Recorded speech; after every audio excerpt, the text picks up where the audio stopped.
యాదాద్రి భువనగిరి జిల్లా కలెక్టర్ హనుమంతరావు జిల్లా యువజన మరియు క్రీడలు మరియు టూరిజం అధికారి ధనుంజయుల చేతుల మీదుగా పోస్టర్ ఆవిష్కరించడం జరిగింది.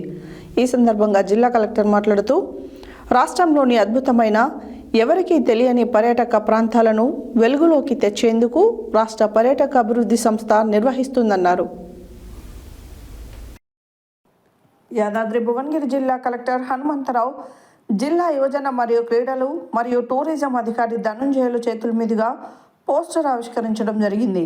ఈ సందర్భంగా జిల్లా కలెక్టర్ మాట్లాడుతూ రాష్ట్రంలోని అద్భుతమైన ఎవరికి తెలియని పర్యాటక ప్రాంతాలను వెలుగులోకి తెచ్చేందుకు రాష్ట్ర పర్యాటక అభివృద్ధి సంస్థ రాష్ట్రంలో దాగి ఉన్న పర్యాటక అందాలను ఫోటోలు వీడియోల రూపంలో పరిచయం చేసిన వారికి భారీ నగదు బహుమతులు అందించనున్నట్లు టూరిజం ఎండి పల్లూరు క్రాంతి తెలిపారని పేర్కొన్నారు.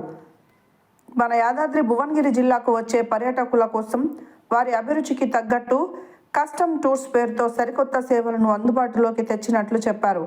టూరిజం అధికారి ధనంజయులు మాట్లాడుతూ ఐటీ ఉద్యోగులు, విద్యార్థులు, కుటుంబాలు వారాంతాల్లో వెళ్లేందుకు కొత్త ప్రదేశాలను అన్వేషిస్తుంటారని, ఈ నేపథ్యంలోనే 100 వీకెండ్ వండర్స్ ఆఫ్ తెలంగాణ పేరుతో ఒక పోటీని నిర్వహిస్తున్నట్లు తెలిపారు.